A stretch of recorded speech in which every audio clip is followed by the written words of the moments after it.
Hey, it's your girl, Nycci Nellis. I got another industry night for you, but this one's totally different. I'm actually a guest on the show when you just want a glass of wine with Zena and Renee. So a while back, Zena and I were talking about her podcast, and I was like, we should do a collab. So here we are. I am at Beauty Wine Bar, Bottle Shop, Bistro, and Boutique, and this show is sponsored by the fantastic people of National Landing. So let's tune in and let's hear what I've got to say with Zena and Renee.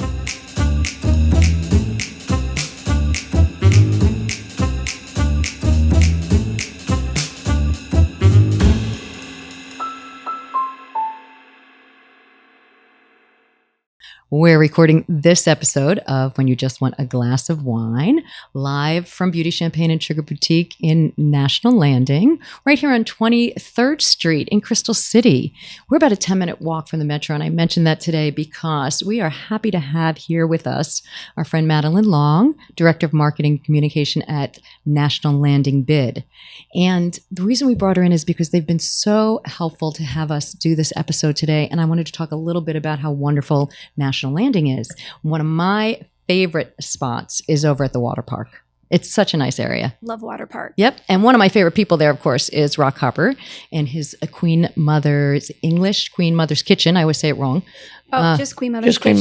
Mother's Kitchen. Listen to me saying it completely wrong there. Fried chicken sandwich. Oh my God. That's so good. Yeah, he was nominated for the Rammy this year, and we got to play and pair champagne, and we actually did one of Rachel's wines and a couple other things on Fox 5, and it was wonderful. But it's a really great area. They do a lot of events there.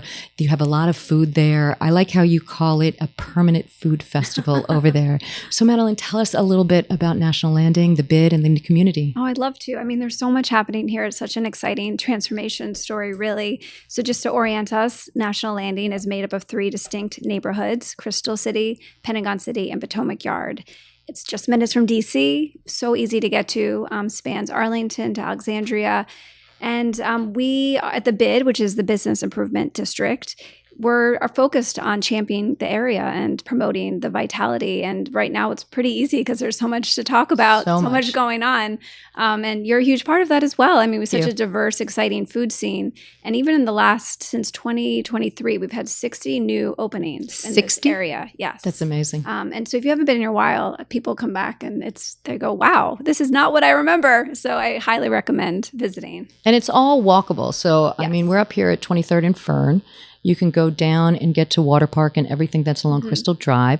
It's a little bit more of a walk to get to Met Park, but there's so much over there. And there's so many activities over there. I think my favorite one, of course, is doing the Winter Festival. Oh, yes. Yeah, because, 3rd-time winner of the Hot Chocolate really contest. Owned that. Yeah, it's going to be a tough one this year.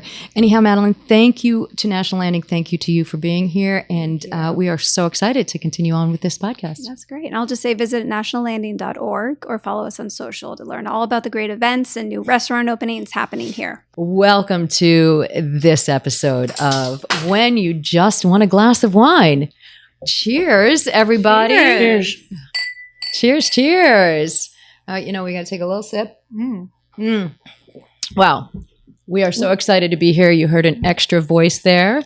That is our friend Nycci Nellis, who we'll introduce in a second. But Renee, remind everybody to please follow, subscribe, share it with your friends if you like our podcast, and send it around. Make wine more approachable and accessible, and have a little fun with us. And follow us on Instagram. We're at When You Just Want a Glass of Wine. And our website is When You Just Want a Glass of Wine. It's not really complicated. Because sometimes you just want a glass of wine. You just need a glass of wine. You just want a glass of wine. All right, here we go, everybody. We are joined today by one of literally most recognized voices in food and wine, especially in our DC area. A friend of mine, Nycci Nellis. She is the founder of the list. Are you on it? Is it 21 years so far? Yeah, it's going to be 22 years in February. That's amazing. And also the host of Industry Night and Foodie and the Beast, which I've had the honor and privilege of being on several times through a couple of different restaurants, which has been wonderful. She's got a wonderful insider perspective. She's got her finger on the pulse of DMV dining. She kind of knows everybody. We're going to talk about a lot of fun things today. And also, it's Virginia Wine Month, so we're going to be drinking some Virginia wine from Barboursville. We're going to talk about Chefs for Equality, which is at the end of October. We are super, super excited about this episode. I just need another cheer because I'm so happy to be doing this with you. I do want to add, if you don't mind me breaking in here, first of all, I feel like I have to come down to your level because normally I'm much louder than you are. But this is kind of a collab. So not only am I on your fabulous podcast, but you are on my Industry Night podcast as well. So we got a collab going on here, ladies. This is why we are drinking wine at 1:00 on a Thursday. Sure. That. The listeners believe that for sure. Yeah. Renee, tell us a little bit about this incredible Fiano that Holly brought us from Barboursville. Oh, this is a perfect wine, I think, to pair with this day because we're talking about the exciting and fun world of food and wine with Nycci, and the Fiano is the first wine that we're going to be drinking. The Fiano is, and I have to read some of the things that Holly wrote. Oh, because they're so funny. They're very fun. Yeah, but she said, wait, who's Holly? Holly Ferracci. Sorry, Holly Ferracci, who is the National Sales Director and Sommelier at Barboursville, and she was formerly with... She's formerly with Winebow, formerly with R&DC. I've known her for a long time. So she started as our wine rep, and now she is at Barboursville, and she creates wonderful visits and wonderful dinners and helps us get wonderful wines for events like this. Yes, and she's also been a great mentor to me in my WSET training. Yeah, because she's a WSET level 4 diploma. So the Fiano is a wildly underrated and impresses without trying too hard. If Sauvignon and Chardonnay are the loud personalities at the party, Fiano is the one in the leather jacket. I love that. Subtle, complex, and unforgettable. It's fantastic. And it was, as she says, once beloved by Roman bees and reborn in Campagna's volcanic hills, Fiano now flourishes at Barboursville Vineyard under the care of Piedemontese Luca Paschina. And if you've not met Luca, it's too bad for you. You need to get down to Barboursville and meet them. This is a fantastic wine. Oh my gosh, I get right away, you get that citrus peel. I mean, that's one of the things that I get out of it is always citrus peel, but citrus peel, a little bit of that stone fruit. And Holly was walking us through that kind of almonds and hazelnuts and nut thing. So now that she's talking about it, I can really get it. And it has such pretty acid to it. Absolutely. And it's a wine if you're trying to pair, you have a lot of people at a party or a lot of people at a dinner table and they like different things. Some people like Sauvignon Blanc, some people like Chardonnay, some people like red wine. This is a wine that can actually appeal to a lot of those different groups. Yeah, we had it for our Bayessa Wine Club. And also, what's really interesting about this wine is Barboursville is the only, as of right now, because another winery is actually going to start growing it, but Barboursville is one of the only wineries in the DMV area to be growing it, I believe, because it is not an easy grape to grow. So we love it. It's delicious. It's just crisp. And we thought it was a wonderful way to start our day. So, Nycci, are you ready for this? I am. I'm so ready for this. Well, so let's just start with kind of the thing we like to talk about. What was your aha moment of wine? What was the glass that made you think, oh, I get it. I could keep doing this?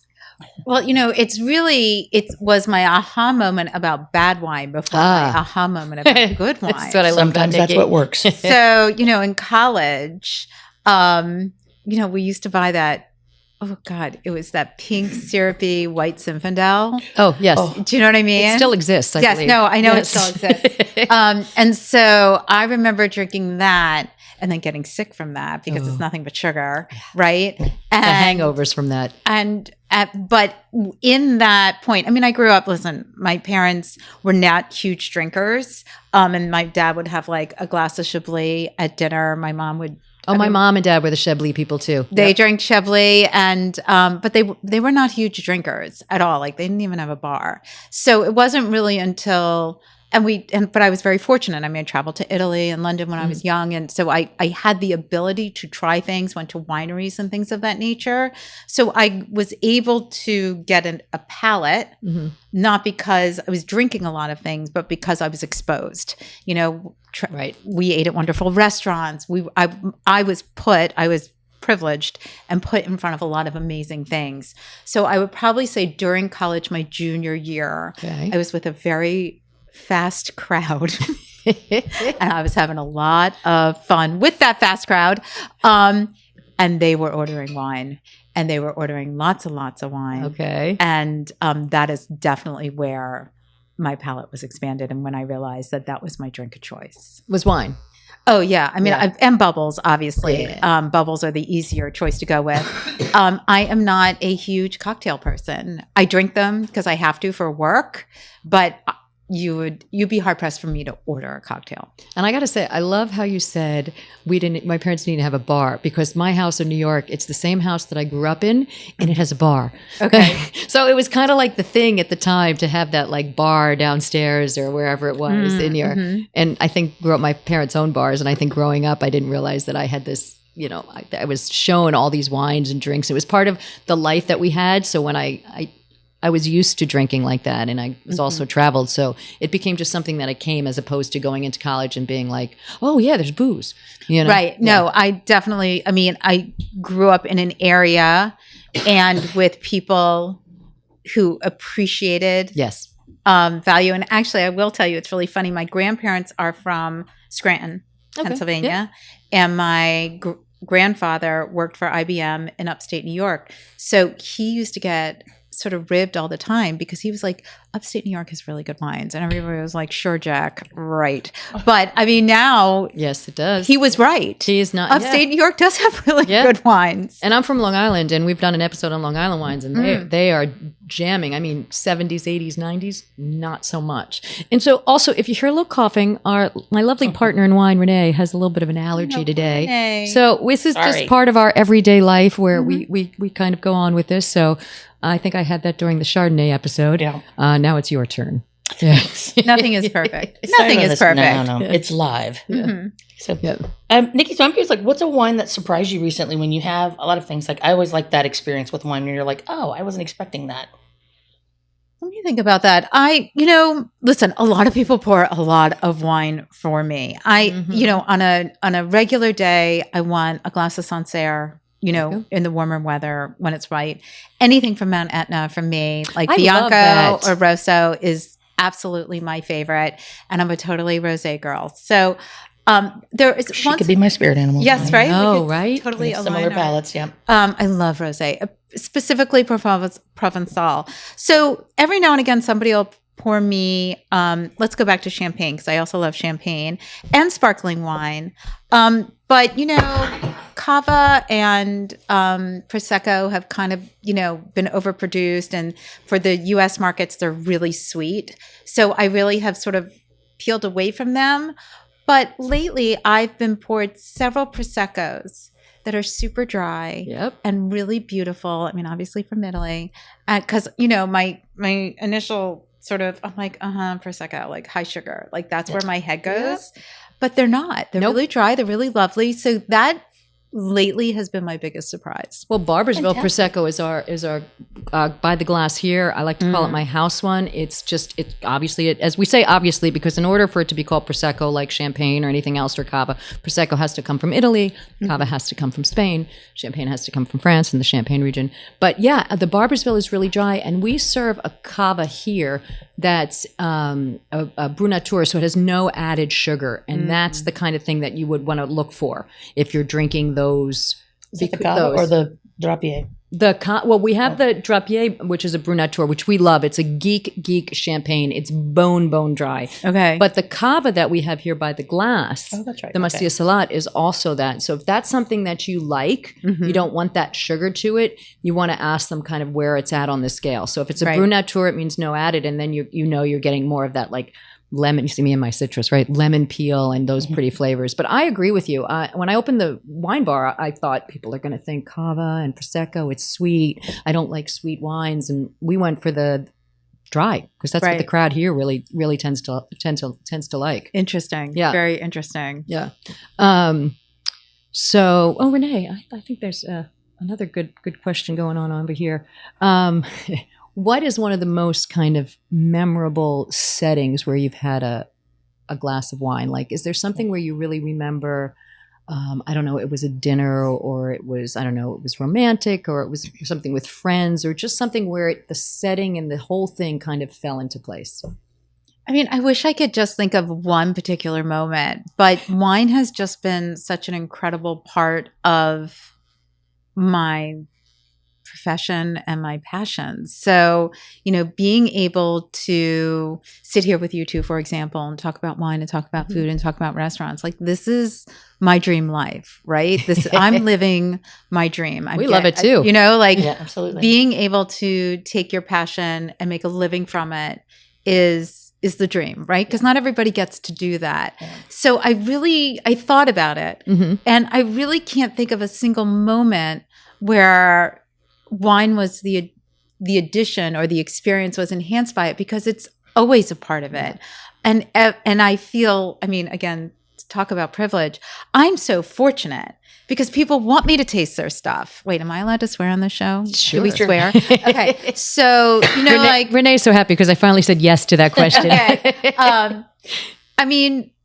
I love that people want to hear what I think. Yeah. Really, people want my opinion, and I'm like, I am delighted to give it to you.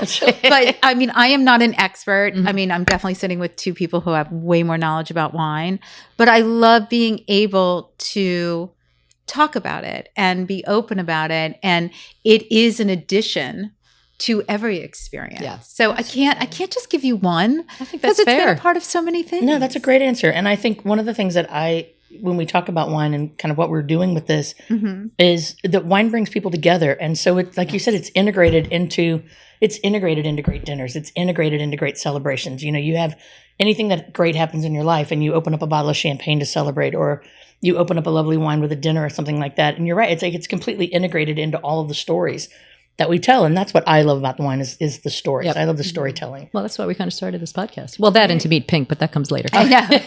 But, I will also tell you, like, even on Foodie and the Beast, which we do, I'm going to plug it. It's on every Saturday. We record it on Saturdays. It's on every Sunday from 11 to noon.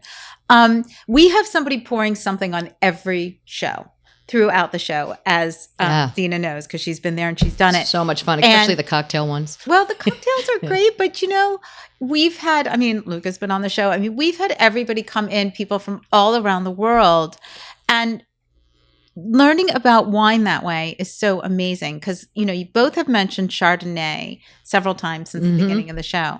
And a Chardonnay from California, a Chardonnay from Virginia, a Chardonnay from France.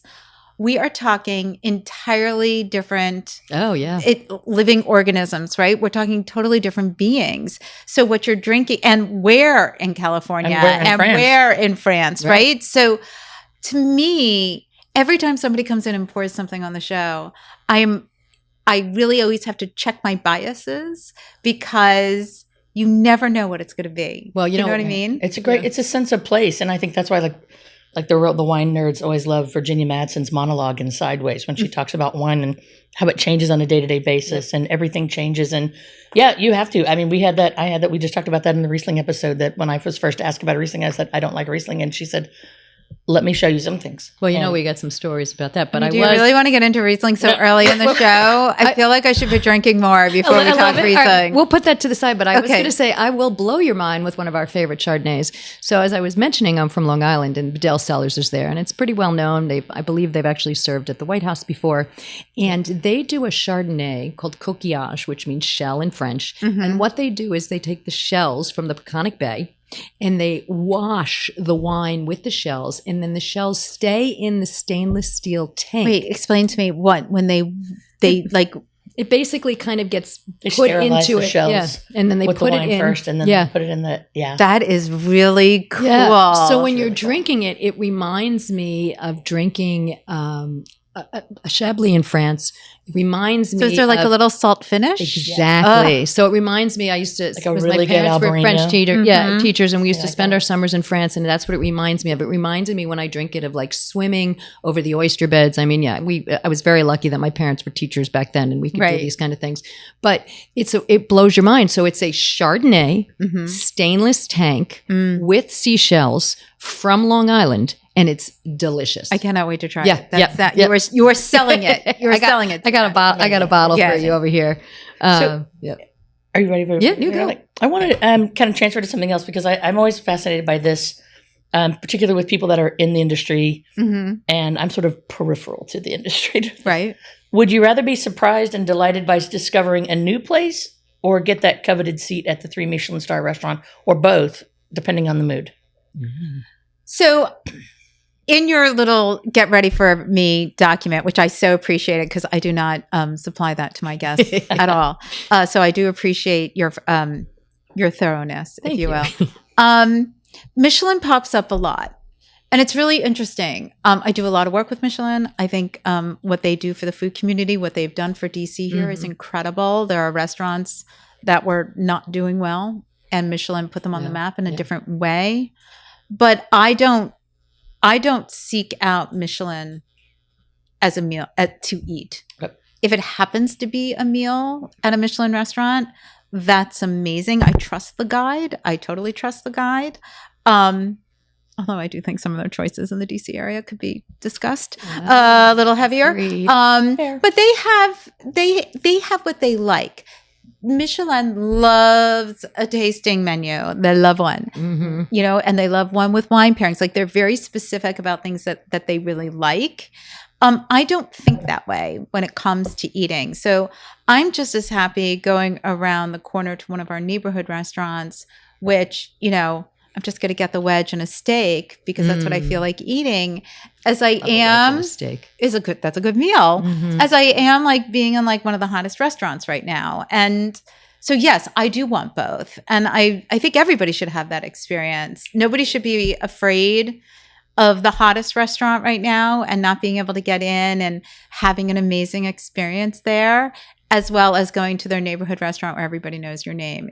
I believe in a bit of both. I love that. Yeah. Well, what is one of the favorite of the Michelin stars that you would go kind of more than once, right? Because there's a lot of fabulous ones that are really like a one time. But is there one that's a Michelin star locally that you love? or internationally? Because like honestly, to me, when I'm in Italy, well, actually, so a couple years ago, David and I were in Sardinia. My husband speaks Italian. So like we're going to Italy, right? That's the deal, which I'm not complaining. It's fantastic.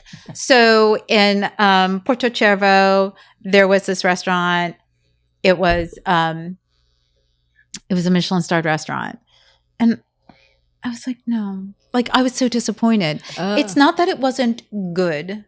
It just wasn't great. And everything felt 10 years old. Like everything felt like, and meanwhile, our restaurant was we stayed at Petro Segreta, which is up in San Pantaleo, which is just ridiculous. It's so fabulous. And their restaurant at that time, it got a Michelin star the next year. We went there the next year. And that restaurant was phenomenal. Most of the dining in Sardinia, I mean, it's just really good pasta and seafood. Yeah. I mean, it doesn't have to be Michelin. Like you could be on a beach, a gorgeous beach, and it looks like there's a shack on the beach. And then you walk into the shack and the shack has crystal glasses and china and silverware, right? And they're serving pasta with lobster and it's friggin' delicious. Yeah. And, you're drinking Vermentino or, What goes together? Or Sargent. Goes together. Wait, what's the other one from Sardinia? Sardinia is Vermentino and... This one's on you, Renee. Oh, it begins with an S. It'll come to me. It'll come to us. It's not Segreto. It's Sagrantino? No. Sagrantino. Yeah. Yes. Pull that one out. Okay, very good. Thank you. Anyway, they're both delicious wines. Well, speaking of that, wait, so we were talking, is there something here though, locally, that you think is one of the ones that... I mean, well, Maidan lost theirs, but I thought they totally deserved it. And I know why Maidan. I mean, I love Maidan. Rose would say to me, like, people from Europe would come over and they'd be like, this isn't Michelin star.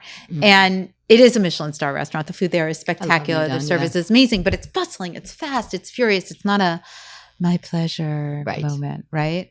I think Fabio Trabocchi's restaurants are great. And I love them. And I think Fiola is delicious and beautiful. And if you're looking for a serene experience, then you are absolutely going to get it there. Yeah. I've only done Fiola Mare. I've never been to Fiola. And I'm a Fiola Mare fan. Yeah. And I love Del Mar too. Yeah. And I like, what's the other one? Oh, begins with an S. The Italian. Spolina. Yeah. Yeah, they're all Italian. Well, actually, Del Mar is not Italian. This is so funny. I was down at the wharf a couple of weeks ago and I was just walking. It was a jazz festival and there was this couple behind me and they were talking about Del Mar and they were like, I don't understand.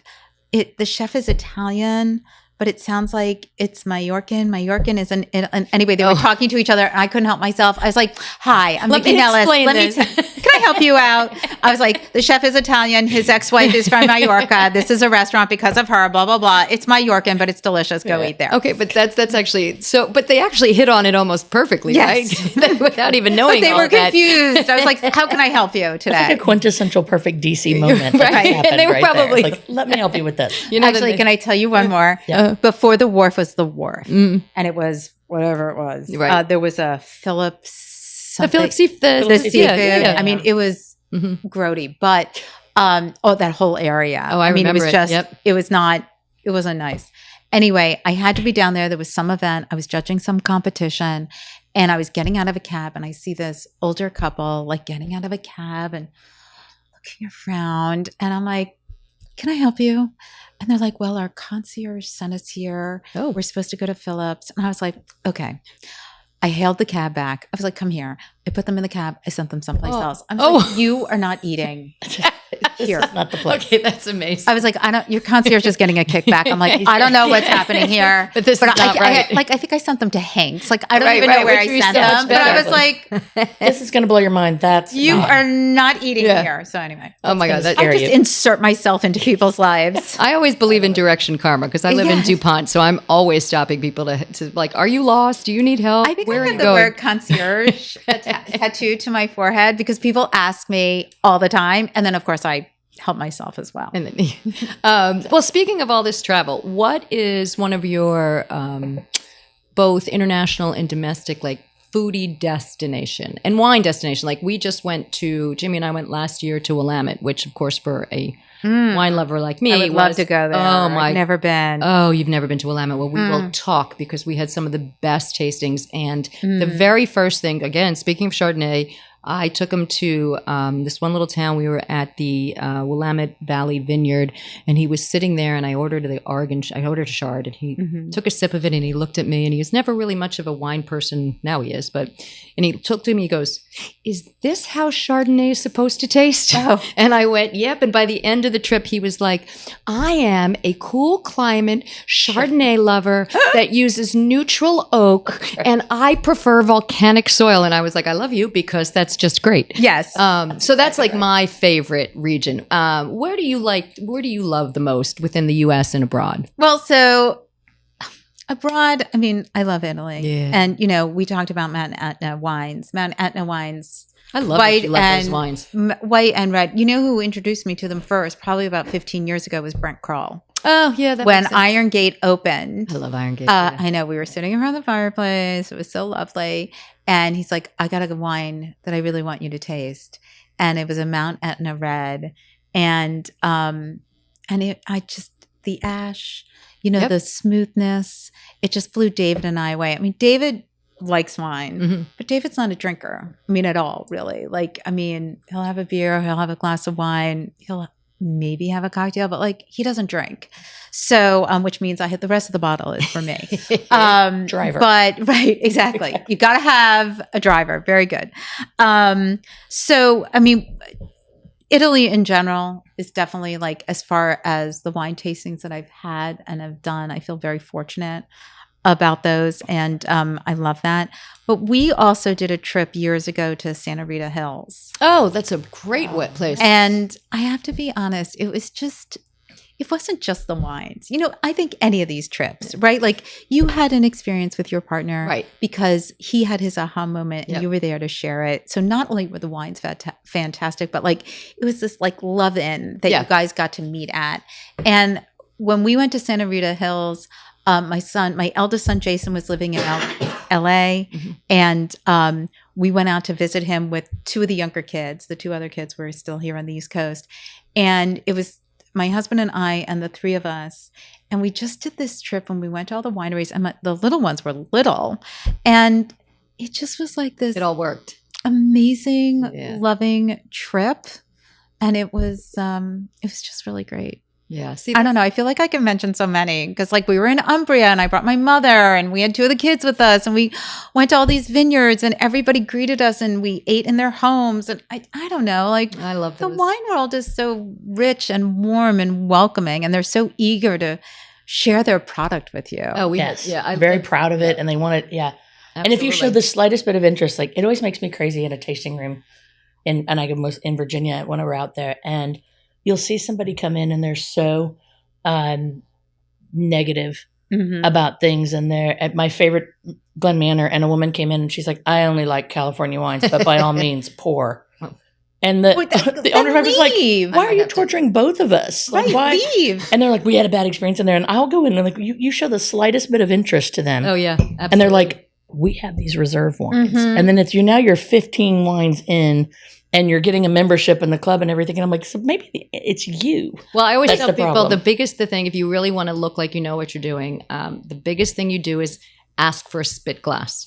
Whether you use it or not is, I tend to because I often do these. So like when we were out in Willamette. So should I have asked for a spit glass Well, when it I makes sat down? to make it look more, yeah, Makes you look like you're in industry. I think yeah. otherwise you're no, but then they think that there's something about that. So you come in, you don't have that perfume on, right? You come in and you're ready to taste. And I always try to have a little notebook and ask for a spit glass, and that kind of sets it up that you're here to really taste, and that moves it a little faster. To how about tasting these secret hidden But I ones? also think if you're with the right person, that we're all on the same page, whether you're in a restaurant or you're talking to a som or I come in here, right, and start talking wine with you and like we start jiving on it, right? Like it feels like you're a part of a secret club. Yep, And absolutely. Yeah, I know what you mean. I think that's the high people get when they're talking about wine, talking about cocktails, talking about food, talking about restaurants. When they feel like they're a part of it, they get a high because they're like, oh, like either they feel accepted or they feel like their opinion matters. I'm not really sure what the serotonin moment is in it, but nothing. People love being part of a club. They love it. Yeah. Nothing feels better when you're at a restaurant and you say to the som comes over and you start chatting and you're like, well, I don't really know much, but I do know XYZ. And they're like, oh, like, let me get the book. And like, all of a sudden you're both hunched over and you're talking. It leaves you feeling rosy and glowy. And now It's great. it's exciting. Well, I will tell you, speaking of that, I have to insert this story. So I took Jimmy to the Duck and the Peach about 3 years ago for his birthday, and we did the wine pairing. And the som came over, and he started the day with the Steininger Sparkling Sauvignon Blanc, which is one of my absolute favorite wines. Okay. And I went, oh my God, I love these guys. I was just visiting them a few years ago. And this was like 22-ish or so. I was like, I love them. What a great way to start. And the people next to me were kind of like, yeah, sure. And then he came over, and I can't remember what the second bottle was. And I was like, oh, what a great upset. This is wonderful. I'm so happy you're pouring this. And he's chit-chatting. And the people next to us were like, yeah, whatever. And then the third bottle came out, and it was my friend John Lahr and his wife. They're over in Willamette Valley. I haven't seen them for a long time. And their wedding anniversary happens to be on my birthday. And I knew that because they happened to have come in when I used to own the restaurants up in Maryland for their anniversary when they were in the area. And I was like, it's my birthday today. So he pours this, and it's a very, very small winery out of Willamette. And I go, oh my God, John and his wife, this is so wonderful. And the guy is like looking at me because I haven't They said. must have been like, who are you? Can we come sit with you? And meanwhile, Are you now best friends with them? Like, I need to It know. was so fun. And the guy, but the fourth one, he comes out, and it was an after dinner. And he goes, okay, I'm just going to pull something different from our regular lineup. And it was something that I didn't know. And Jimmy noticed that the people next to us were just not engaging at all. Like if it was me and I heard that, I would have been like, wait, tell me more too, right? Right. But the people next to us, he noticed they were just like, didn't even want to hear the story. And I was happy to hear what he had to say about the wines. Like I knew what I knew, but I wanted to hear what he had to say about the wine. So I was like, tell me why you chose this. And the difference in the experience was so vivid at that point because we were jiving, and I was just, I think when you're excited about it, the food or the wine makes them feel like, oh, yay. Well, right. But those other people, I thought you were going to tell me you were best friends with them. They're coming over for dinner tonight. Those other people, that's not what they're looking for. Yeah. I mean, no judgment, Yeah. a little bit of judgment, but no judgment. Like, not everybody gets excited by it. I mean, the three of us sitting here, this excites us. This is Yes. fun. You know, it really, Some that's people why are just checking boxes some and people, having experiences. Some people are more reserved, but also I think some people just don't, they don't care. and they don't want you to be having a better time than them. Oh, well, that is totally true. They don't want, and you They were have definitely FOMO. having They the have most such fun FOMO. in the restaurant that Right. night. Yeah. Mhm. And I think also that's why people like our wine club, because they're part of this club. And we, Sure. I think we have 4 dozen people, because anytime anyone comes in, there's at least 1 or 2 people from wine club, and they just like co-opt the whole thing. And then the next people become their best friends. We have dating in wine club, successfully or not. I mean, we have husbands and wives and couples and people. And I think that kind of clubby atmosphere. Yeah. And then the more that are here, especially on Fridays, they meet new people. And then those people are like, well, that's fun. I want to be a part of that too. Sure. But all right, I was going to move us a little bit more locally, because we are here in National Landing. Yeah. And there's a lot of wonderful restaurants here. I mean, I love being a part of it. They have been so wonderful to us. It's just I say I'm a small business. I am a micro business, right? But there's a lot of wonderful local restaurants. So I was going to 60, right? That's what I 60 heard. Well, new ones, right? Isn't that what 60 she new said? ones in the past It's amazing. 2 years. Wow. But I was going to lead you, before we talk kind of more local, this made me really think about this question. And a couple of people are like, ask Nycci, I want to know what she thinks. Okay. What are one of your favorite restaurants that no longer exist in DC? Oh, well, I miss Michelle Richard. I thought you were going to say Citronelle or Marcel's. Yeah, no, not Marcel's. Yeah. I mean, I love Marcel's. It was a very good restaurant. And actually, I totally just ran into Robert Wiedemeyer when I was in Chestertown 2 weeks ago. Okay, that's funny. So strange. Him and Polly. And listen, Marcel's had its place, and I Yeah. had a lot of good times there. But when I say Michelle Richard, I mean Michelle Richard, the chef, more than Citronelle, because I love Central.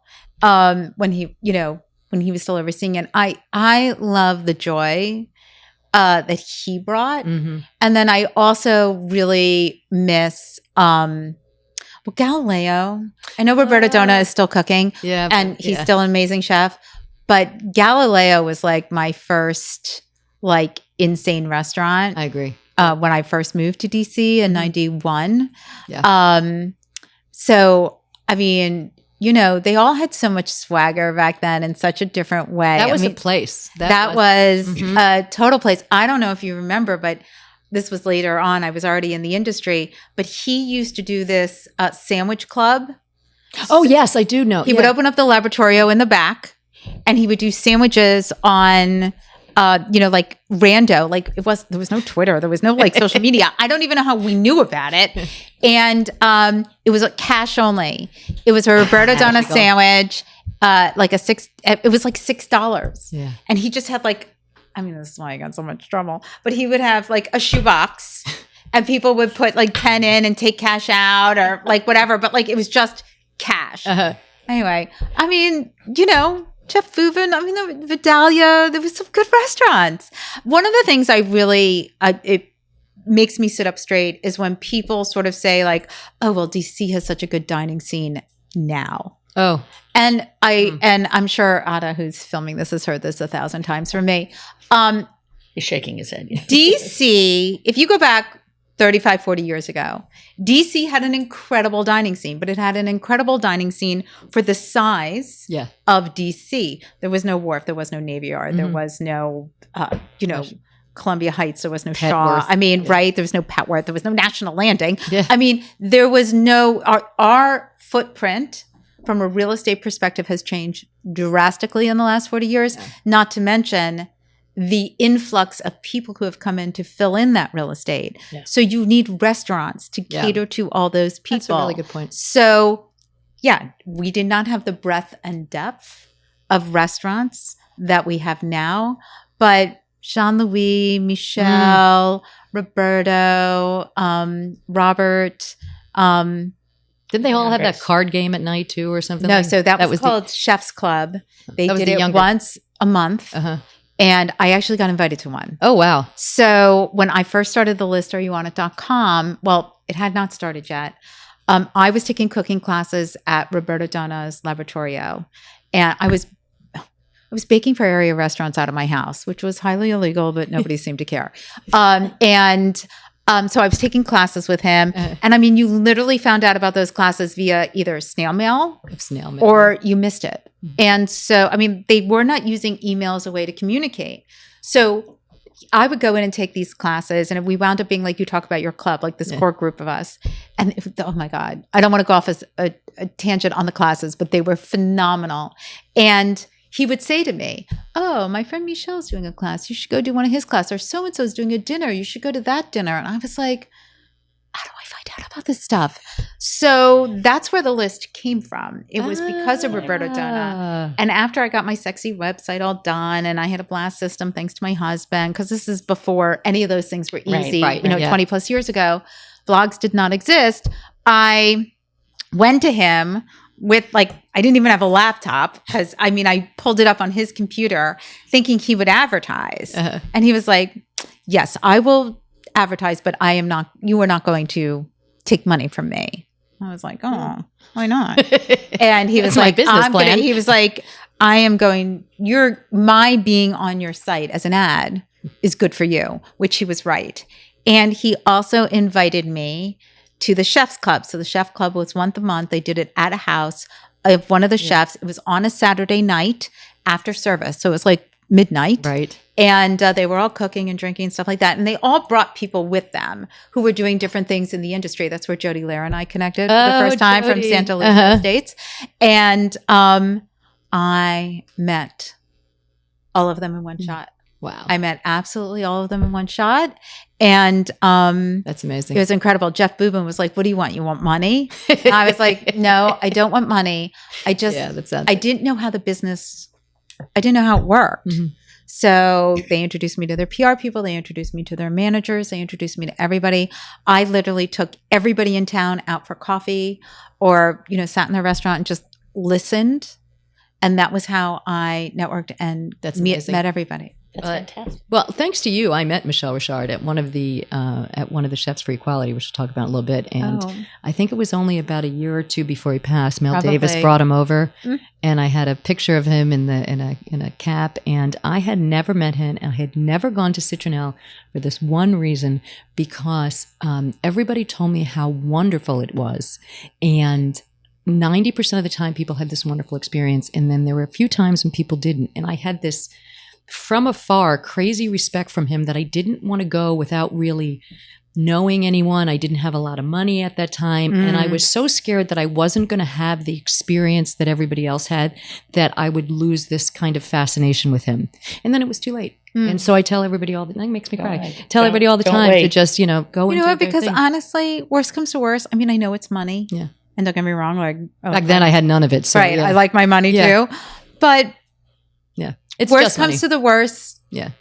It doesn't meet your expectations. Well, I've learned that over the years. Right. You tamper your expectation. I tell people all the time, you're going someplace fabulous to eat or drink, go on a Tuesday just because it's Tuesday. You don't have to go for your 20th wedding anniversary. On Saturday night. Yeah, on Saturday night or your 50th birthday. Go on a Tuesday to the place that you really want to go to, because then it'll be something even more special, because your expectations on a Tuesday are really not that high, and they're not that crowded.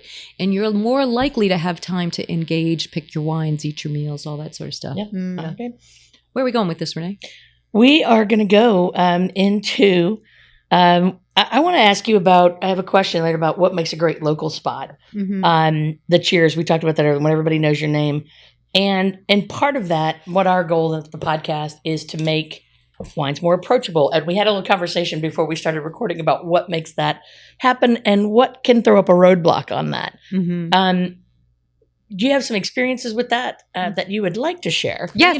So we'll talk about the wine that I am pouring. Oh, yes.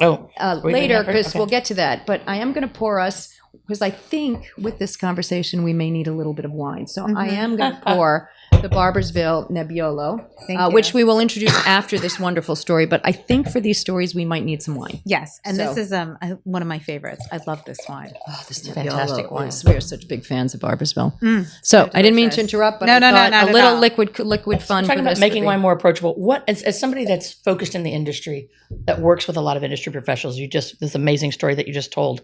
What are some tips that you can give them on how to make that happen Well, or block it? so here's the thing. You guys always talk about making wine more approachable, and you hear that is like a drumbeat, right? Wine should be approachable. Wine should be approachable. Wine should be approachable. I echo that. It's a liquid. I mean, it is an agriculture, right? It's as Ray Isle says, it's fermented grapes. Yes, Like, it's let's calm right, down. Let's keep it in perspective. I mean, yes, somebody put their blood, sweat, and tears into making the 100. product, and it's not easy to do. And that should be respected. Right. And we've seen lots of people fail, lots of people be success. So, I mean, all due respect to the final product, but it is wine. And it does take an immense amount of knowledge, obviously, with your WSET and what you're doing there, to know it and taste it and love it. I am not an expert. I do not pretend to be an expert. I do cover the industry and those who pour it. That is true. No criticisms to them. But for some reason, there are a lot of male wine professionals that are very put off when it comes to my opinion about Riesling. Soms in general, they love their Riesling. They do. Y'all love it. You'll love it. And good for you. But when I say I prefer not to have a Riesling, it's like a gauntlet thrown. It's like, I just don't get it. Just give them something else.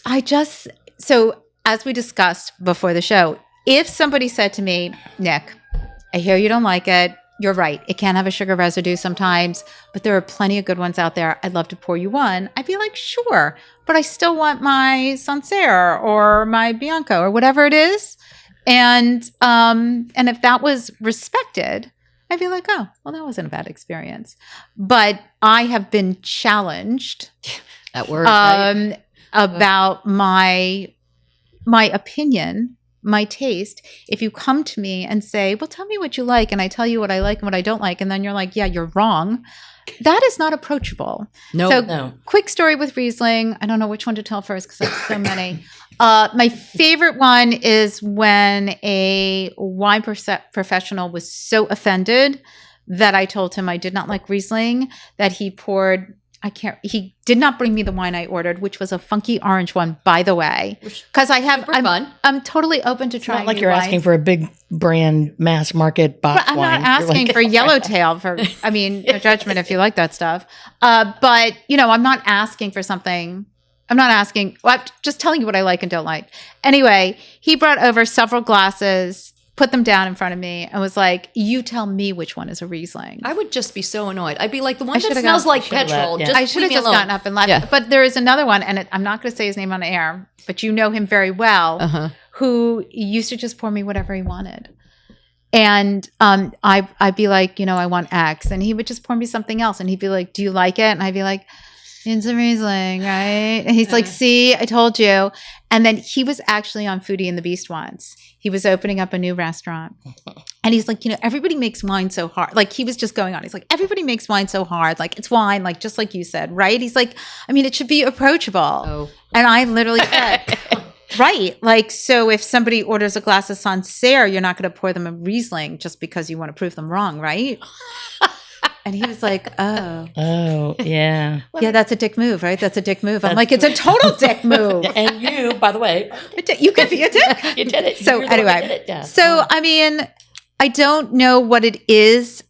I think if wine professionals or food professionals, like, we are talking about wine and food, we have the luxury to talk about it in the way that we do and to enjoy it the way we do, and not to keep that. I hate to use the word gratitude because it's the wrong word, but like, not keeping that, like, we're so lucky and fortunate that we get to sit here and talk about food and talk about wine and love it so much when there are people who need it in a different way. I mean, to lose that point, you shouldn't be in the business anymore. No. And I think I love that story because, like, you have the example of, we're at a local place, a tiny place, and there's a new chef. She's really trying to make her name. And I have, like, wimpy taste buds. So, like, spice, like chilies for me, I can't do it. And I said, can I just get that jalapeno aioli on the side? Mm-hmm. All I asked for. No, refused to make any changes the whole time. So I'm like, I just stopped ordering food there. And then I stopped going. Yeah. And all I kept thinking was, there's the interview clip with Jacques Pepin where they said, if somebody ordered a steak well done, what would you do? Oh, And yeah. he said, I would cook it well done. that's what they want. He said, now I might tell them it's going to taste different Right. than how I would prepare it normally. But he's like, I'm not going to argue with them. That's what they want. They're the customer. He goes, I'm in the hospitality business and the service business. And that's how they grew up. That's their sense memory. That's what they want. That's what I I'm had to doing. learn that lesson. And I'm like, in if Jacques restaurants. Pepin can do it, lady, you're no Anyone. Jacques Pepin. Right. Was what I would have said. So it's really interesting. You bring up a really interesting point, and I'm with you.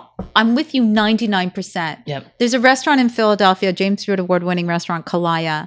Oh my It's God, Thai. I love that restaurant. The restaurant is amazing, and she's a character, and she's brilliant and went for fabulous. a brunchy. I went with my friend Wendy Gordon's son Mike. It was so good. Went on somebody It's feed so Phil. good. It's in Fishtown. Yeah. Yeah. But here's the thing. Food is really spicy. It is spicy. Now, my mother doesn't like spice. So now our server, if you read the website, A sweet Riesling would go really good with that, you know. I'm sure you're right. If you read the website does come across as aggressive. Like, the food is spicy. You don't like it, don't come here. I mean, it really does say that. And my mother doesn't like spicy, but she's been there lots of times.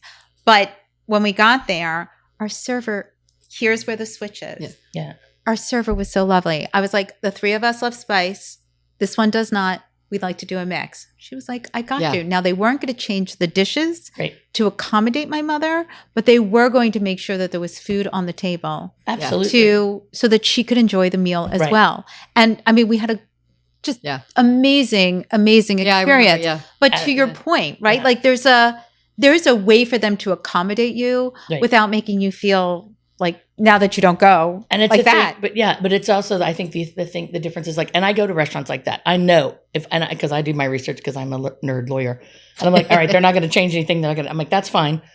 I'll just ask for like this or I'll ask for, I'll need a lot of water or rice, a lot of rice, or if I need, I'm like, I would like a very large raita, please. I know how to accommodate on things like that. I just thought, I'm like, it's a shrimp taco. Like, we're not at a 5-star. Like, it's a. Right. Why are you sticking your heels in on this? Why is this a thing? And it was like, no. And we're like, okay. Well, then we're not going to get it. And so. And there's no hospitality in that. There's You're no 100% hospitality in that. Right. It's like, you know that's what I not a mean? thing. And I'm like, I'm not saying I want you to change up the complete menu. I'm just saying On it's the a side. sauce that's on the, can you just put it on the side? Right, because you're not mixing it in. And I also it's a recognize, top like, sauce. I've worked in restaurants. I know that when you have like one change in a busy restaurant, it can like throw everything off. This was not a busy restaurant. This was not a thing like that. Plus, it's a sauce that normally goes on the top. You're not actually cooking with the I'm like, sauce where they're just like, don't well, it's put it already there. pre-made. It's in the coleslaw. Or it's, But I've done in other places, and then it came out with like, it was covered in jalapenos. And I was like, okay, that's actually worse. Because I'm like, well. And now I I'm not can't. eating this. I'm not going to eat any of it because like a single jalapeno seed can ruin an entire bowl of food. And, if I can just say, yeah, I always sort of say to people, a restaurant is a business. Yep. And they are not trying to give you a bad experience, but what you just described as a bad experience. Yeah. That's not what they want. No. They want a return customer. So like, I want to go in there with a microphone and be like, excuse me, can we talk about the process here? What's happening? Like, why? do you know what I'm saying? Why are you dying on that hill? Right. On the sauce? And on the that side? Right. And that was a place that was like very much like a Cheers for us. That That's a a bunch shame. of people came, and there was like this big shift, and it went completely away from it, and we're like, oh, okay, We'll find we the new tried. Cheers. We'll find the new Cheers, And which you is what found brings me like, like what? Yes. What is that for you in a restaurant? For you, is it something that, do you want to like nerd out about wine or nerd out about food, or do you want to just sometimes sit and have, like you said, a wedge and a steak? Well, so And Buck's Fishing and Camping is down the I street love from my Buck's. house. And what I love about Buck's is, first of all, I love the vibe. Is it the chef James? Is that the chef? Well, James Elefantis is the owner. I have no idea who's cooking there. It was a Carol Greenwood restaurant. They were partners initially. She's long I gone. didn't know that. Yeah. And James is not the chef, but what I love about it is it's a bunch of neighborhood kids who are servers primarily. I mean, except for management. And, you could go on a Saturday night with friends and have an elevated experience, or you can go on a So I didn't mean to Tuesday night. interrupt. They did a Gabrielle Hamilton book signing there. Oh, did they really? A zillion years ago, next to, good Lord, that same day, I think Madeleine Albright was signing at the Politics and Prose? Politics and Prose. I think that was the 2 book signings. This is so DC. It's so DC. I didn't mean to interrupt, DC. but I just like popped to the front of No, my but head. anyway, so I mean, they have very good wine there, Yep. and everything about it is just, it's not my favorite restaurant. I have lots of favorite restaurants. What do you like? I love when people are like, well, actually, when people say to me, "What's your favorite restaurant?" I'm always like, you don't really want to know my favorite restaurant. What you want to do is tell me about your restaurant experience. So I'm always like, what do you like? Yeah. Because that's what they really want. They want to tell me where they're eating and what they're doing. And I am delighted to take that in. We go to Bucks as a neighborhood space, but honestly, because of my job and because of what I do, I don't get to do as much repeat business as I would like. Yeah. Oh, yeah. Because, Especially now, there's so many places opening. and I have to go to all of them Yeah. for my work. So, and that is not a complaint. No. But I don't get to do as much But it's repeat a recognition. business. There's only so many meals in a week. There's so many meals in a week, and I cook and I'm home, and I don't want to go out every night in Yeah. the week. So I am judicious, but I do have to hit them all. Well, I was going to move us to a different time of day because I have a couple of reasons for this. We're going to move over towards brunch. Oh, okay. Here in National Landing, Surreal starts at brunch. We do our annual meeting every March over there. Oh, not our annual meeting. Sorry. It's a Women's Day get together over at Surreal. They have an incredible brunch over there. Do you have a go-to brunch wine, or are you like a mimosa person, or what do you do for brunch? So I'm not a mimosa person. I don't need orange juice in my bubbles. Just give me really good champagne. It's funny. We don't do a lot of brunch. No. Like I do brunch in my house. Like I love doing a brunch and having people over because we do the show on Saturdays. I don't know, like our weekends, we go out on Saturday nights a lot, or Friday and Saturday nights. So brunch is the one thing I'll do in my house. I don't go out much for, but I'm definitely a shan. I'm going to be drinking champagne, or I'm going to be drinking that rosé from Provençal. That's I mean, right. that is, or the Provençal rosé, the rosé from Provence. Those are definitely my choices. Well, I've got a rosé for you, and I meant to mention this earlier. There is a wine. So I went to Little Blackbird. Little Blackbird was up with I us. love Little Blackbird. They're so wonderful, and they were up with us for a Rammy Award. Neither of us won for the Wine Program of the Year. Who won for Wine Program of the Year? The one up in Mount Pleasant, not Easy Wine Company. In Mount Pleasant. Yeah, There. the couple, they're really wonderful. Ellie? No, I'll think of it. I feel so bad that I can't remember it. Okay. But I went up there and I went for a date night with Jimmy on a Monday. Mm-hmm. And we sat down and I saw this bottle of wine, Palmetto Constanza from Mount Etna. And I texted Andrew, my wine rep, and I go, I need this for Wine Club. Okay. And it was delicious. I brought it in for Wine Club. It was so good. And then suddenly I found they had a rosé. It has everything that you said you love about the rosés from Mount Etna. And they had a rosé, and it was really expensive by the bottle for wholesale. And I begged. I was like, What's expensive? Tell me what that means. like my wholesale price was for this rosé was Sparkling somewhere- rosé? No, So just still. flat rosé Yeah. from Mount Etna. So your retail price would have been upwards of the kind of like 28 to 32, which is fine. But you know how people are with rosés. And I begged them, like, because they were having a special. I was like, I've been working with you guys for 15 years. Can you please give me this rosé at the better price? And they did. They were like, we'll give you one case. So you're going to get a bottle of that when you leave. Oh my God. Because Thank you. I love it. And to me, the flavor of that is actually, I always say mandarin orange. It's a very distinctive, and that mandarin orange reminds me of Campari, and it reminds me of Italy. And so you're going to have a bottle I can't wait to of taste it. a bottle of I know. I that. have to leave with like a list today of all the wines I need to taste. And I'm just going to turn it around on the two of you for just a second. Okay, so you're turning it back on us. I am turning it back on you. You're talking about this wine club.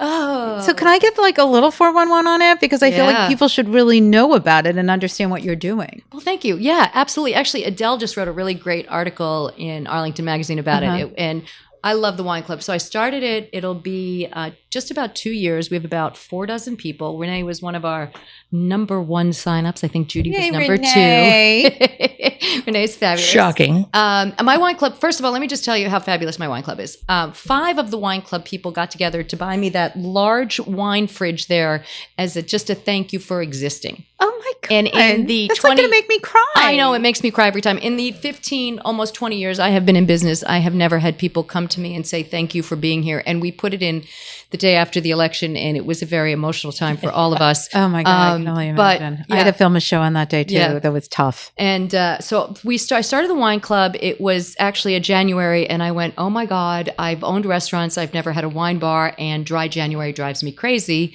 Especially, we have a now we have a dry October, but that's a whole other story. Sobertober. So yeah, we're doing Come Over October is what we're going to promote with Kara McNeil. Absolutely. So I started the wine club, and I thought I wanted to do something that was reasonable. It's still a struggle. It's $48 a month. With everything going on, it's going to go up a little higher. You get 2 bottles of wine a month. But part of what I like to do about it, and my feedback among the people who do it that they really like, is I create the stories around the 2 bottles that they get, and we talk about it, and we highlight geeky things. So like I'll put in like Geek Alert, Surreal means this, or like Geek Alert, an amphora is this, and I talk a little bit about Did a that. Geek Alert for me that one of the wines was from Missouri. That's right. Right. Yeah, and we try to bring in wines that are drinkable. Most of 95% are drinkable now. Are wines that are approachable and that people wouldn't normally buy for themselves. And that's one of the key things. So we may pick a region like the Palmetto Costanza.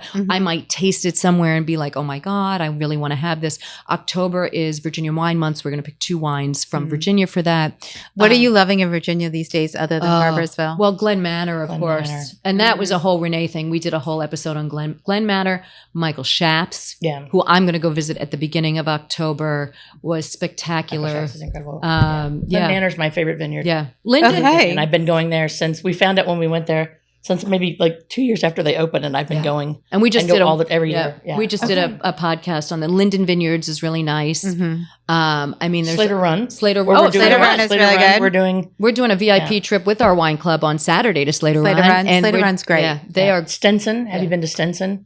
Near Crozet. Stenson's great. Another woman winemaker. Okay. Yeah. Really good, really excellent rosé there. And they have an Arquetzatelli varietal. They do one called the Wildcat. So they do an orange wine. Yeah. Which is Ooh. really lovely. And Interesting. it's in Virginia. Yeah, Virginia wine. We went to an event. We got to taste people that I hadn't tasted in Commonwealth Crush. The neighboring Commonwealth Crush and Lightwell Survey Lightwell are Survey. brothers. Yeah. And if you wanted like something really cool and funky, they All those words on that. Cool and funky. cool and funky and all the words were like they are, I don't want to say mad scientists because they're farmers first. They do all of that, but they love to blend unique things. So like he puts Petit Manseng in almost everything, and that's one of my favorite. And that's a very Virginia thing. And I mean like red wines. Right. He's mixing Petit Manseng into red. They're doing all these things. They're big into the natural, the hybrids and natural fermentation, natural yeast and things like that, because they're like, we're trying to adapt to climate change in Virginia, and this is one of the ways. And it's a co-op, so Commonwealth Crush, other people can come in and do their wines there. Yeah. Oh, It's all the cool. art. The winemaker gets to pick the art. All the labels are incredible. They have art on the labels. Well, I'll have to check it out. Yeah. It's and we're then hoping Lightwell to get Survey is down the there. brother that's his own thing that he does, but they're all available right there. And There's some really, what I think is interesting, because like we were talking about New York wines, right? What I think is interesting about Virginia wines, and there, first of all, I mean, I think there's over 300 vineyards there right now. I mean, it's just amazing all across the region. Is that, listen, 40 years ago, the wines were not great. No, they were But not. I think that's because, I mean, you know this more than me. Vines take time. Yep. Vines take Like time. vines don't put out the best fruit right away. It takes years of maturation for things to And really knowledge. happen. Yes. And a lot And of And there are knowledge. only so many decisions you can make a year in a vineyard. Because wasn't it Exactly.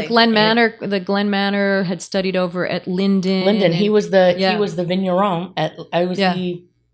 Yeah. So he was the wine grower at Linden, and then he got to do a Glen Manor label on the Linden label. and then started. And then he started his own. He's a 4th generation farmer, 1st generation winemaker, Yeah. Jeff Amazing. White. So you see, Incredible. a lot of that has to do with that kind of growth, right? It takes expertise takes over the years. Right. But anyhow, for the wine club, so we do fun stuff. We have a lot of events. So we'll be celebrating in October. We'll be celebrating October Wine Month. I have my cousin coming in to read a smutty vampire book. In December, we do a really fabulous get together, and the wine club members always so have like a great. discounted price or something extra. And then on Fridays, they've all decided that that's when they're all going to come and hang out. So starting like 3 or 4 o'clock, they come in, different people. But what I like about it the most is that it's this range of people from like their mid-20s to like 80 years old. Mhm. And people have gotten to know each other and they go to parties together and they become friends. Yeah. And that. yeah, and It's it's been really fun. And it's wonderful for me because it challenges me to like be creative and find things. And I think you know Jackie and Mick Nardelli. Yes. And Mick's been one of my biggest supporters forever. And I brought him some wine because I hadn't seen him for a while, and he's been a member. And he goes, Zena, I'm gonna cry. I just love what you're doing. He goes, it doesn't matter what the wine is. I just love that you're doing it. And I thought That's so sweet. it was just like a really nice thing to do. So And that's this really about this it. is the cheers place, because when we're here and Zena's working with another customer, somebody new comes in. Oh yeah, it's so All funny. the wine club were like, "Can we help you?" Right. They're like, well, I was looking, we're like, well, the bottle shop's over there, and then here's the boutique. And I said, this is kind of the racy section over here. But what are you looking for? And they're like, well, what are the hours? We're like, well, the hours are But like we you go know, through the seriously. whole thing, and we're like pitching it all. Isn't that lovely? Yeah. Like that people love it so much that they feel ownership of it. Yeah. Do you know what I mean? It's been really wonderful, and we've gotten to be good friends with people, and we now have a wine club toast Yes. from Joel and Jennifer, Joel and which is Jennifer, the We Are Not Yet Dead. Like A Monty Python one. We're like, which these days fair. Okay. But no, it's a great thing. And when I talk about like having a place that feels like home, where everybody knows your name, and you walk in and everybody's like, Renee. Yeah. Right. And that's also when we started the podcast. I came in on a Friday and it was bustling and it was packed in here, and over the din of everything, Zena said, hey, you want to start a podcast? I'm like, sure. And then 2 minutes later, I was like, what's the podcast going to be about?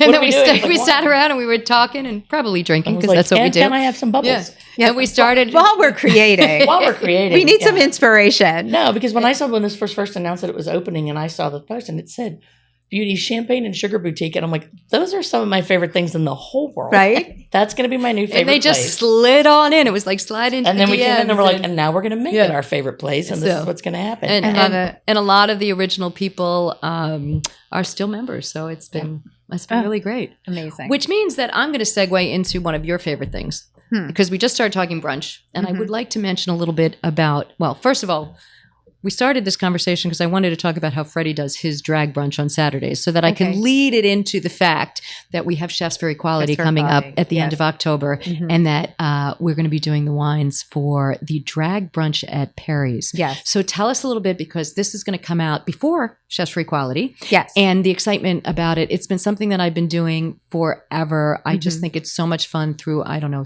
I feel like, when did you start this? So we started it 13 years ago. No, I think The HRC, the Human Rights Campaign, came to David Hagedorn and said marriage equality was not yet legal in the land, and but it was up in Maryland, and they said, we really want to do something to throw attention to this. So he called me and our friend Amber Fow and said, come on, girls, let's do a party. And then 6 weeks That's later, David. we did a huge fundraiser for the HRC with 600 people attending at the Ritz-Carlton and every chef of note attending. And it was amazing. And it was like a 7-ring circus. We did like 18 I didn't even know the term activations then. We did 18 activations. Such a new word, I feel right? Like we had the tables, we had the tasting stations, we had the drag brunch. Like every year it was like something new. So last year we did really just a blowout one at the National Building. So much fun. We drank so much wine with all the coolest people. We did. It was great. I mean, it's 800 people. Yeah. Like it's amazing. And it's like all your friends in the back. When the best part about it is around the back there, like we have the women in wine do a lot of the wine stuff, so we all know each other. And then I had brought Andrew over, and oh my God, everybody Everybody's was there. Like Ruth. and- Jose yeah, came in at yeah, the very end. Like it was insane. Yeah. It's And you're just sharing. At the end, you're just literally, who's got wine open? right. People are just pulling glasses off of tables. So much fun. It's a little kinky. But anyway, this year with everything going on, obviously the event needs to happen now more than ever. But because we have been doing it at the cathedral and we have been doing it at the National Building Museum, we did not feel comfortable doing an event raising funds for the LGBTQIA community and with the HRC. In a federal building. So, because that's where we are. Yeah. And we didn't want to do it in a hotel, great hotels in the city, but the hotels that would accommodate us, it just wasn't a work. And then anyway, so we decided to scale back this year. We have a fabulous event place for 2026 that's not yet open. And that is where it'll be next year. This year, we're going to do it different. we thought we were scaling back. We're really not. It's just as extravagant, just different. So on October 27th, mark your calendars, there will be 5 dinners happening around the DMV. Perry's. Woohoo! It's going to be the drag brunch. You're going. Bring Drag people, brunch. get yes, tickets. and bring dollars to give to the ladies. Yep. Yeah. So Perry's is doing their drag brunch. And so that'll be a buffet with great wines and everything. But then we have 4 other restaurants where multiple chefs are participating. So Cut is participating this year. Wolfgang Puck is coming into town for it. Amazing. There'll be amazing chefs there.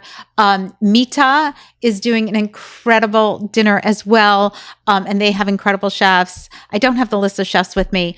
Duck and the Peach has 10 chefs. Oh, wow. Participating. They're like, we're going to blow this In out. that space, too. Yeah. Wow. Well, they have Yeah. this space Yeah. actually. And then Moon Rabbit, also incredible chefs. And when you talk about like Michelin stars, James Beard winners, like all the starriest chefs love it. participate. And one of the things I love about the event and I love about being a part of it is that I'm not really good at asking people to do things.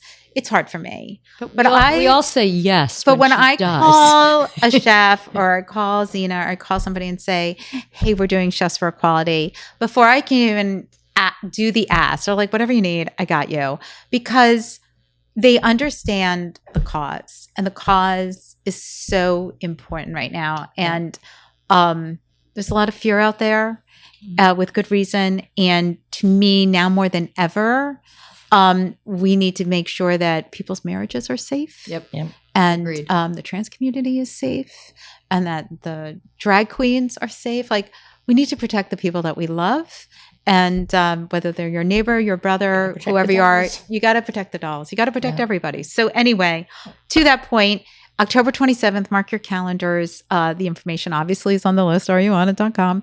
And, but you'll be hearing lots about it. You'll see it on all the grams and et cetera. I'm This is so exciting. excited. Andrew and I know. are so excited to do the wines. Mm-hmm. We were talking earlier, Nycci. We were telling me, what do you think are the kind of wines we should focus on to make this just into because it's going to be a drag brunch at night, buffet style. Yeah. Well, so Perry's, a 40-year-old restaurant, Yes. Oh God. Yeah. right? In Adams Morgan, they are the originators in this area of drag brunch. So if you think about it, everybody and their brother does drag brunch, not just locally, but nationally, because it is a moneymaker. I brought my dad there in the, I think, 90s. Yeah. That was a thing. They've been doing it I'll never for, forget I his think face. they've been doing it Wow, since the yeah. mid 80s. And Oh my God. I think I might have brought my father from the 80s. Come to think yeah, of it. I mean, like Yeah. they've been doing it. I really do think they're the originators of it. And so it was just such a no-brainer. And we called Masako, the chef there, a James Beard Award winner, and Saeed, the owner. And he was like, absolutely. But they were like, but it's a buffet brunch. Like that's what we do. And I was like, yeah, we do. Let's keep it as is. So unlike the other dinners, which will be, 5 courses and a little fancier. This one's going to be the fun one. And it is going to be price-wise, the lower entry.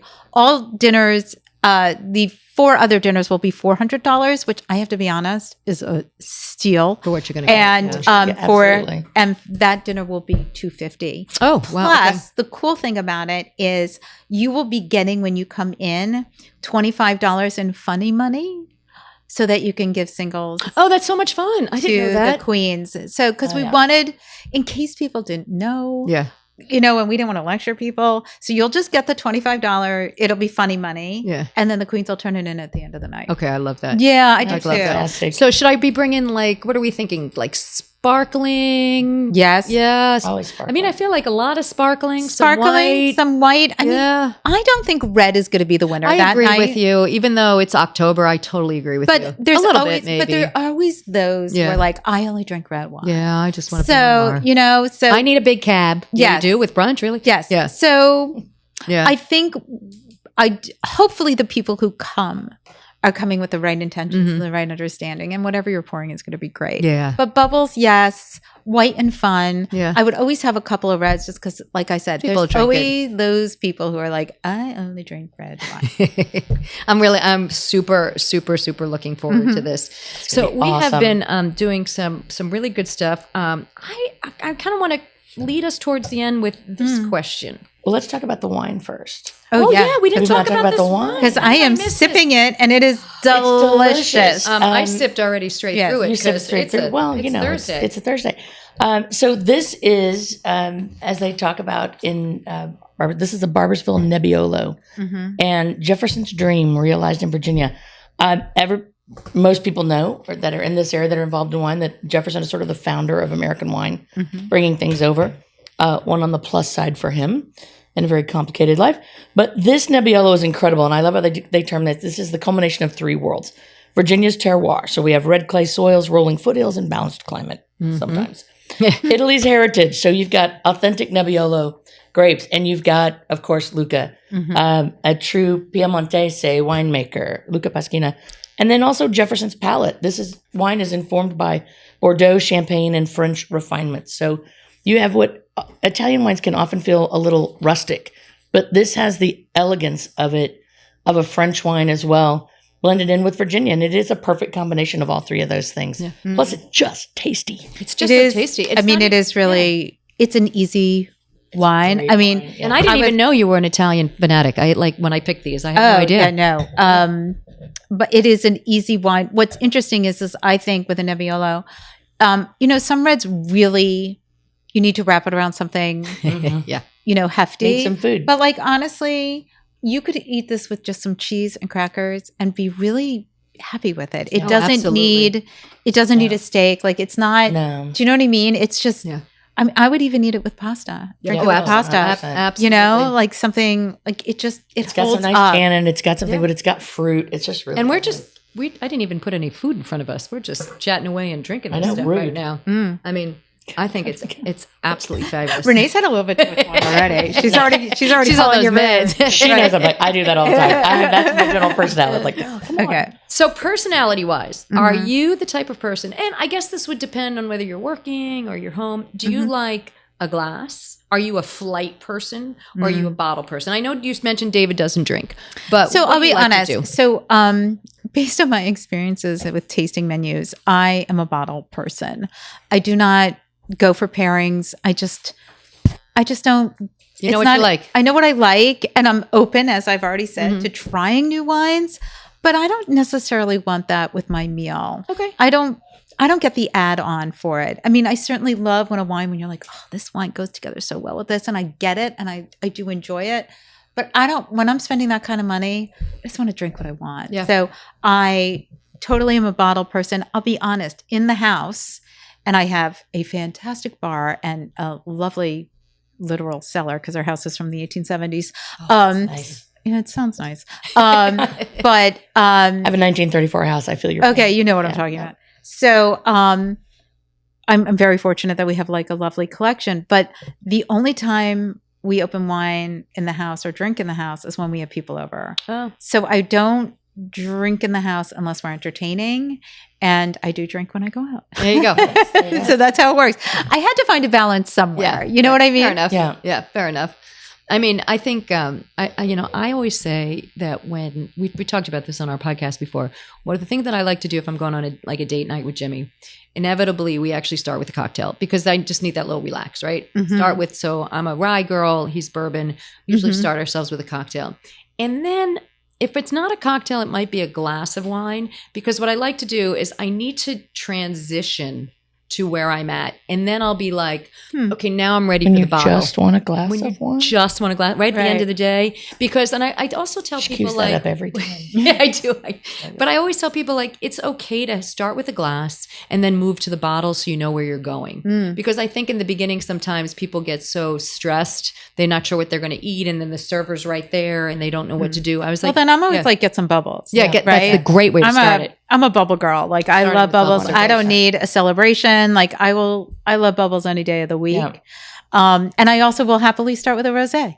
Yeah. I mean, year round? Are you year round rosé girl? Year round rosé girl. Yeah. Yeah, I can't wait to give you this bottle. Marquette would love her. Oh, our friend who is a rosé guy. He was so upset that we hadn't invited him to do a podcast. We had to do the podcast on rosé with her male friend Marquette. Okay. And Who loves it. Yeah, that's it. He's the one that every once in a while I'm like, I had to break up with it for a little while. And he goes, don't do it. Come back. Come back. I'm like, that's great. All right. So just to close out the Chefs for Equality, was there a particular moment in all of those Chefs for Equality that was something unexpected, something memorable, something really important to you? And I mean, that's a lot of years of going on. Oh my God, it's so many years. And we've had. Was it the marriage equality year? Well, the marriage equality year was amazing. Yeah, I remember that. I mean, we have done so many things with that event, and we've raised so much funds and so much awareness. I think for me, the most incredible thing about that event is who comes. Mm-hmm. And I mean, we're just lucky where we live. I mean, I don't care I don't care what you hear about DC. Yeah. We are the DMV. It's just an amazing area. It's an amazing area filled with incredible people who, and honestly, I'm going to go in a different direction. The chefs and beverage people in this city, they don't just do my event. They do every event. Yeah. They are the most charitable. You are the most charitable people. If somebody says, hey, I'm doing a charity, they're like, what can I do? How can I help? I mean, the DC hospitality scene understands they understand the assignment. They're the most hospitable people. And we get to see each other when we do it. I think that's one of the reasons we like to do that. But not everybody, but most people play really well in the sandbox. I agree with you on that. Yep. To that point, like at that event, watching chefs who don't know each other cook together, watching people create friendships, the networking that happens, and just the unified joy in being there, and then being at all these other charity events, like helping out. We're just so fortunate we live where we live. We are very, very fortunate. I absolutely agree. All right. I think we're ready to wind down. I know this has been a theme throughout this, but it is one of our last two questions. So Nycci, when you just want a glass of wine, what are you drinking? I'm drinking rosé, but I'm also drinking Mount Etna, not the Mount Etna rosé because I haven't had it yet. But if I'm drinking red, I'm drinking Mount Etna. Okay. If I just want a glass of wine, I'm drinking rosé from Provence. But if I'm just sitting down before a meal, I definitely want some like Growers Bubbles. Oh my gosh. Just all those words. The spirit animal. I love her. Mm-hmm. Yep. Animal. Absolutely. Renee, are you ready? Which leads me to my other spirit animal. Okay. And this is one of the questions that we always ask at the end of this, which is what, Nycci, is your favorite Pink song? Okay, this one was so easy. I love that. Just You in Your Hand Tonight. Yes. Okay. Some people have to sing in order to get it. I feel like that song was written with me in mind. That is a great song. I love that I'm song. not here for your entertainment. Right. Exactly. So that's fantastic. And wait, is that what it's called? No. That's one of the lyrics in it. You in Your Hand is the name of the song. Is the name of the song? Okay. I didn't look it up. I just but I love that line. It's like, I'm not here for your entertainment. I love that line. Yeah. It's a great line. That was nobody said that one. Nobody said that one. No. I like. Am I the first one? Yes, you absolutely are. Yeah. Okay. I mean, Nycci wrote back and she's like, "I've got an answer for you on that because I do prep some people." Okay, so now you guys are going to close out, but I'm going to just say before you close out, first of all, thank you both for having me on this show. Oh, thank you. Thank you for doing the collab together. Bringing in National Landing is amazing, and this has just been a ton of fun. So I just want to. I'm sorry for the coughing, but it's been fantastic. And it's lovely to meet you. Zena's been raving about you, so I'm like. I've known Nycci a long time. I had a restaurant down the road from her for a little while. Well, it was a pleasure. And I want to say, Nycci was the one that actually texted me and said, do you want to do a collab? And I texted Renee and I went, Nycci wants to do a collab. And she goes, well, tell me who Nycci is. Okay, and now I'm going to pretend like I'm not offended, Renee. But go ahead. She's not in our industry. I have a day job. That's not that I have to read a lot for. And she was so excited. So I do want to take 1 second to thank National Landing again. This is definitely a foodie destination. Nycci, you mentioned you've been doing some things down here. Mm-hmm. We've got Met Park. We have 23rd Street. We have the water park. It goes all the way to Potomac Yards, where Virginia Tech now is. There are some wonderful things. I'd like to say even that the Westin Crystal City, where we did our launch for Laurent Perrier, has one of the best and least expensive happy hours in town, if you can believe it. Okay. They have llamas at the Peruvian Chicken Place, right? They Also do. really good. Like real llama? Yeah, they do. It was like on a Friday night. They were bringing out they bring llamas out and llamas. stuff. It's awesome. Okay. There's some amazing Mexican places that have opened up here. We just did a happy hour the other day that on my walk back from doing an event over at Amazon, I did a catered event over at their Women in the Legal Department Wild. Okay. It was wonderful. So I am very, very thankful. Renee, will you remind everybody where they can follow us? And Please follow, like, and subscribe, and follow us on Apple, Spotify, wherever you get your podcast, RSS, or follow us on whenyoujustwantaglassofwine.com. And Nycci, yours are? Okay, first of all, you want to follow me on Instagram at NYCCINELLIS, but you can also tune in to Industry Night, which is its own podcast. And of course, you can see this on YouTube on the Nycci Nellis Industry Night channel. And what else? TheListAreYouOnIt.com. You'll find things just like this, all the events, the membership clubs, things of that nature, and so much more. Oh, cheers, Nycci. Thank Cheers. you so much Thank for you. a decade of friendship and for coming and Cheers. doing this with us. Thank you for having me. Cheers, everybody. Well, that was an incredible show, and I am so grateful to both Zena and Renee for bringing me on their podcast, When You Just Want to Have a Glass of Wine, and to National Landing for sponsoring the show. We got into some fun details there. So I want to thank you all for joining me. Of course, you want to follow me at NYCCINELLIS on all the platforms, but especially Instagram. Of course, this show, Industry Night, not only is it available on all the podcast platforms, but you can also find it on YouTube. Like, subscribe, DM me for all the things. Mark your calendars again for Chefs for Equality on October 27th. And come check out National Landing, because there is a lot going on out here. 60 restaurants in just the last few years. So lots of good things to eat and drink. I don't know. Enjoy out there. Be safe and have a delicious week.